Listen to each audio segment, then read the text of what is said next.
Do you love to read books, or have you thought about publishing your own book? In this video, I'm going to talk to you about the 4 different types of reader, which is really important for us to identify to support you on your journey. Stay tuned.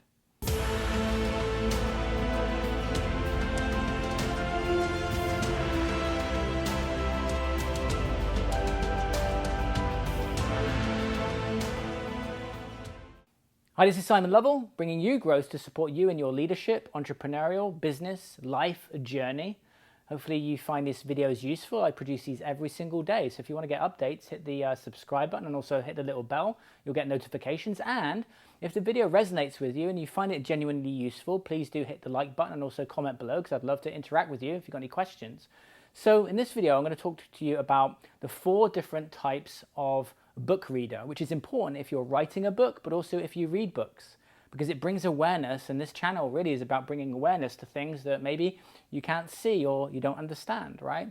So I'm going to bring up the topic of books today. So I've written now 3 major books. I've written other books, but my first book was published by Harper in 2009, called The Lunchbox Diet. That's when I was a personal trainer and I took an idea of eating out of a lunchbox and I turned it into a 13-page ebook, and then I got a book deal with Harper. And so I took an idea of something that worked for me and I put it into a book, and it changed people's lives. And that book is still available in the UK and also the States. The next book I wrote, which was when I was running my company Fitpreneurs, and it was called The New Encyclopedia of Modern Fitness Business Building.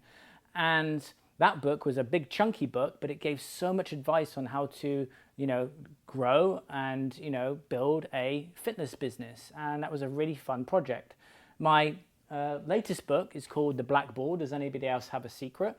And that book came from something that I went through in terms of releasing my shame. And I felt really called and compelled to write that book to help people get through releasing shame, embarrassment, guilt, to set them free. And it's really helped a lot of people.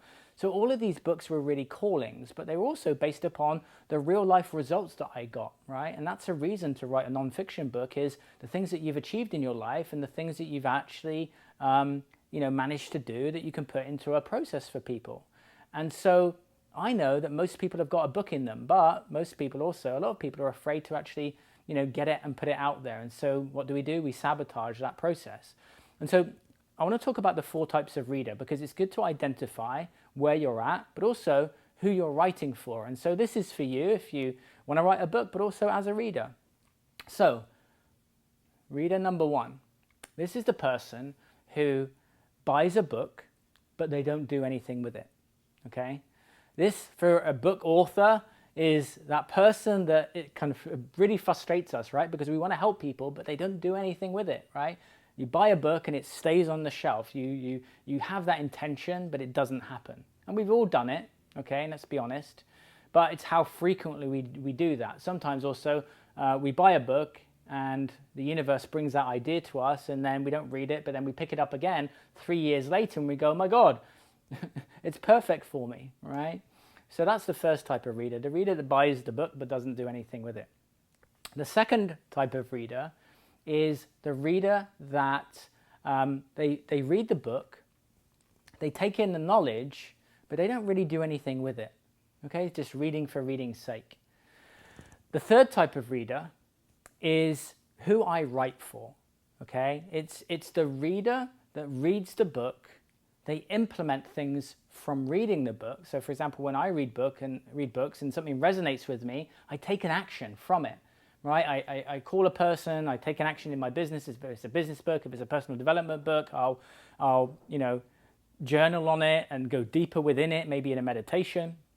And so that's the type of person that when you're speaking at an event, they come up to you and they say, do you know what? Your book changed my life, okay? Then there's the 4th type of reader.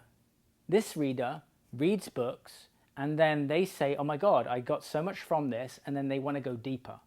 I have done this many a time. I've read a book and I've gone, wow, this is amazing. And then I've bought a program, or I've coached with that person, or I've mentored with that person.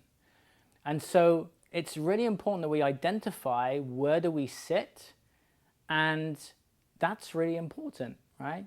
So where do you sit? Post into the comments below. What type of reader are you? Be really honest, right? Is there a book that's sitting on the shelf that has been calling to you, but you've not picked it up yet for some reason? And when it comes to publishing, we want to be writing for the third and the fourth reader. You see, it's very easy to mentally get in the place where we don't write a book because we think that people aren't going to like it, they're going to judge it, they're going to say bad things about it. Instead of going, do you know what? People are going to read this, they're going to benefit from it, it's going to change people's lives. And the truth is it will never change people's lives if it's not written, if it's not produced, and it's not put out there. But people get stuck in the process. So I've been published by major publishers, so I've also self-published. And I have a process for that, right? I have a lens of quality that I put things through, and I think a lot of people get struggle on what's that step that's going to stop me. So if you've been interested in writing a book, where have you got stuck? Post below. At what stage have you got stuck with getting your book out there? And I'm going to give you a nudge right now, okay? I want you to break through at least the next stage. Why? Because it's going to give you momentum. It's going to give you momentum, and I want you to focus on the book coming out and it changing people's lives. I want you to focus on the messages that are going to come into your inbox saying, thank you so much for producing that book. Thank you for actually spending the time to get over your fears and actually put it out there because it's really helped me. You see, it's easy to get caught up in the thought, well, it needs to be a New York Times bestseller. And we create these expectations, and then we go into self-judgment, we go into lack of confidence, and then we don't do anything. You want to write that book, like for example, The Black Ball, it needs to be a calling, right? And you get that calling and you take that window of opportunity. The question I have for you also is, when you got that rush and that desire to, get your book out there, what stopped it? What stopped it from moving to the next stage? Once we identify that, we can pick it up again. Post below in the comments, and I've got a couple of other videos coming up for you. Check these out to support you on your journey. Take it easy.